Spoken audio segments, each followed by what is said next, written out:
नमस्कार भाइयों। आज एक लेटर सर्कुलेट हुआ था, उसको लेकर सभी भाई परेशान थे। मैंने पहले भी बोला था, ना तो किसी भी बात को लेकर ज़्यादा परेशान होने की ज़रूरत है, ना ही खुश होने की ज़रूरत है, जब तक कि हमें 587 नहीं मिल जाते। इन सब बातों को लेके ना ही 587 से अपना ध्यान भटकाना है।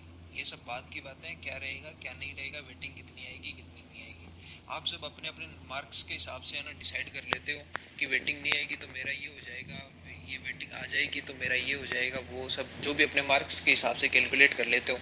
जिसके 200 पॉइंट 15.70 है वो ये सोच लेता है कि यार वेटिंग इतनी आनी चाहिए तो मेरा सही है, इतनी नहीं आ रही तो जो भी है। पर 587 के कंबाइन बारे में हमें सोचना होगा कि ये 587 लगने चाहिए, बाकी वेटिंग आए नहीं आए वो तो बाद की बात है, कितनी आएगी कितनी नहीं आएगी। चलो फिर भी आज के वो जो लेटर आया उसके बारे में बात कर लेते हैं। अब उस लेटर में जो बात है उसको समझने के लिए पहले हमें भर्ती प्रक्रिया को समझना होगा। अब होता क्या है कि एआरडी विभाग, अधीनस्थ विभाग के अंदर जो जो डिपार्टमेंट आते हैं उन सबको एक नोटिस इश्यू करता है कि आपके विभाग में कितने पद खाली है, और हर विभाग उसका रिप्लाई करता है और विभाग वर्गवार बताता है कि हमारे विभाग में, जैसे हम अधीनस्थ विभाग की किसी भी डिपार्टमेंट की बात कर लेते हैं, आरटीओ जयपुर की बात कर लो, तो आरटीओ जयपुर को एआरडी ने लेटर लिखा कि हमें एक नई भर्ती रिक्रूट करनी है, तो इसके लिए आपके आरटीओ विभाग में कितने, जयपुर आरटीओ के अंदर कितने पोस्ट खाली हैं। तो जयपुर आरटीओ बोलेगा कि हमारे पास 50 पोस्ट खाली है, 50 में से ओबीसी के इतने लड़के हैं, जनरल के इतने हैं, एससी के इतने, एसटी के इतने, वो एक लिस्ट बना के दे देगा अलग से कि हमारे पास ये पोस्ट खाली है। ऐसे ही वो सभी हर विभाग से लिस्ट मंगवाएगा, ऐसी ही लिस्ट। और टोटल अधीनस्थ विभाग के अंदर 118 विभाग हैं, 118 डिपार्टमेंट है, उन सब डिपार्टमेंट की लिस्ट को कंबाइन करके जितनी जनरल की सीटें होती है उतनी जनरल की, ओबीसी की जितनी होती है उतनी ओबीसी की, ये जितनी जितनी सीटें होती है उन सभी के ऊपर वो भर्ती होती है।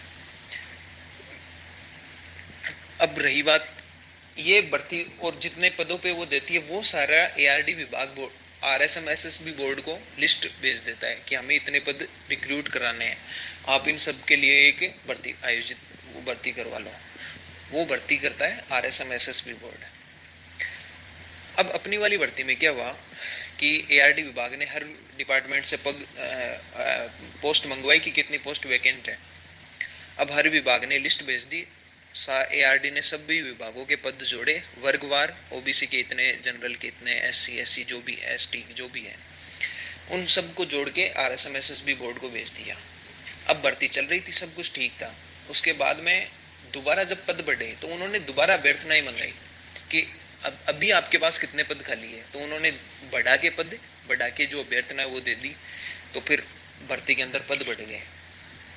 अब हुआ क्या कि इसके बाद में ये एआरडी विभाग के जो अधिकारी है उनके तरफ से मौखिक जानकारी है कि इसके बाद में 2013 की जो भर्ती थी उसकी वेटिंग लिस्ट का आदेश हाईकोर्ट का आ गया, और वेटिंग लिस्ट के अंदर मोस्टली जनरल और ओबीसी के लड़के लगे थे, इसीलिए जनरल और ओबीसी के पद ही कम हुए हैं भर्ती के अंदर ज्यादातर, और थोड़े बहुत पदों का ऊपर नीचे तो चलता रहता है, वो तो विभाग की जो भी बात है।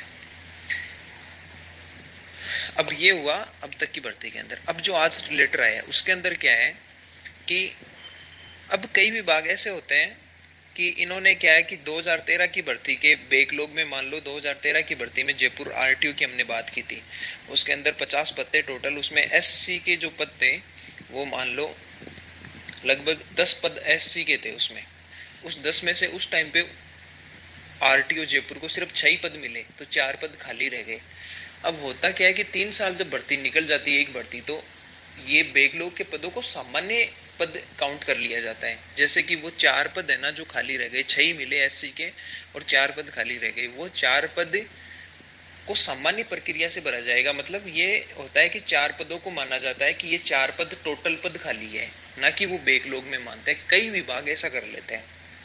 तो इसके कारण क्या होता है कि वो 4 पदों को अब बाद में दोबारा जब अभ्यर्थना मंगाते हैं, जैसे 2018 वाली भर्ती में मंगाए, तो उन्होंने वो बैकलॉग को तो भूल गए, और उन्होंने वो 4 पद अलग से ऐसे भेज दिए कि हमारे पास 4 पद खाली है, 4 में से एक जनरल, एक ओबीसी, SC ST को ऐसे दे दो।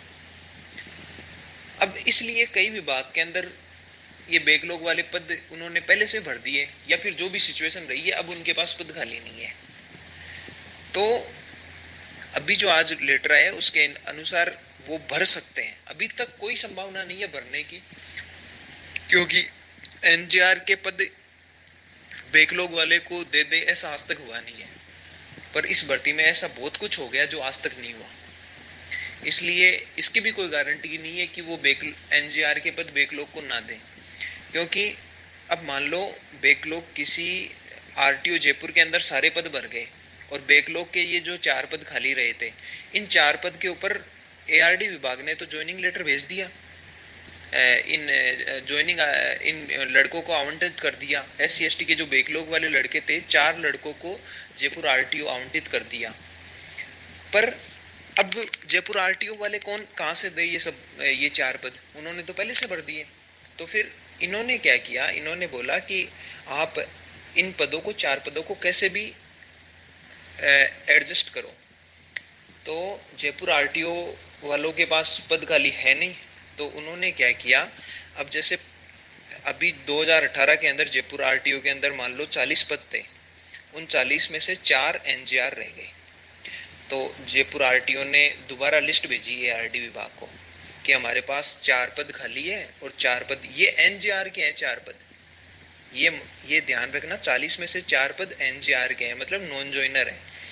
तो इन 4 पदों के ऊपर ये लिस्ट भेज दी कि हमारे पास 4 पद खाली है। वो कौन कौन से हैं, जैसे जनरल के 3 पद मान लो, इन 4 में से 3 जनरल के हैं और 1 ओबीसी का है, ठीक है।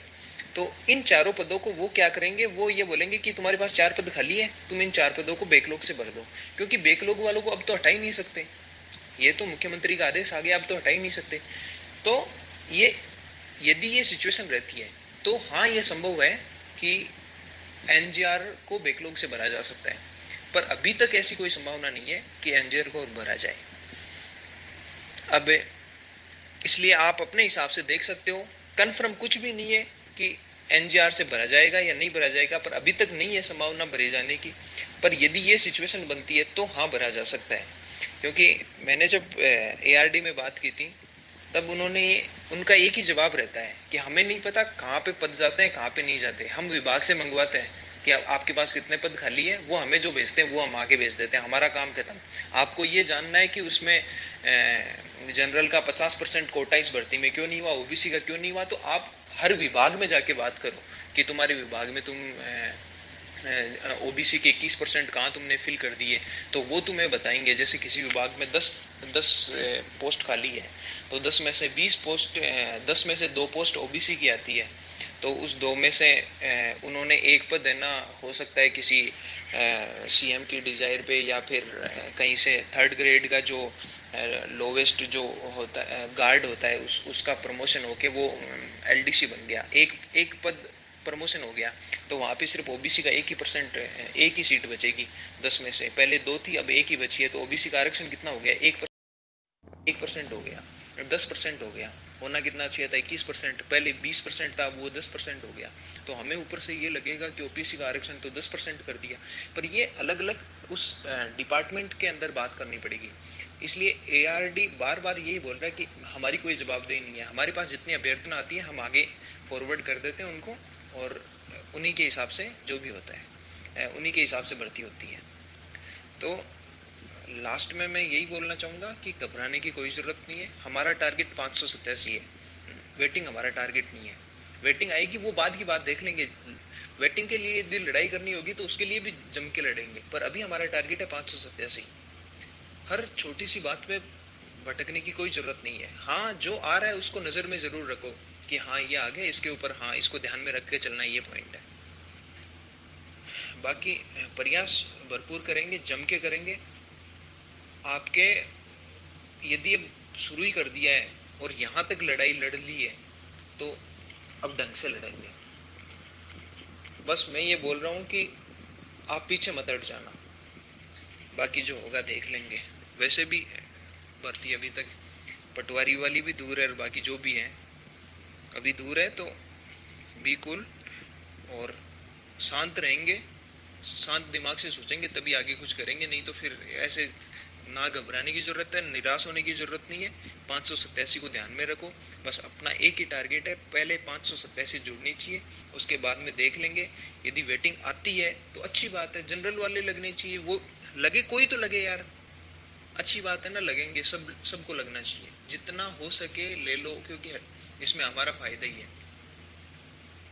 ठीक है, धन्यवाद भाई।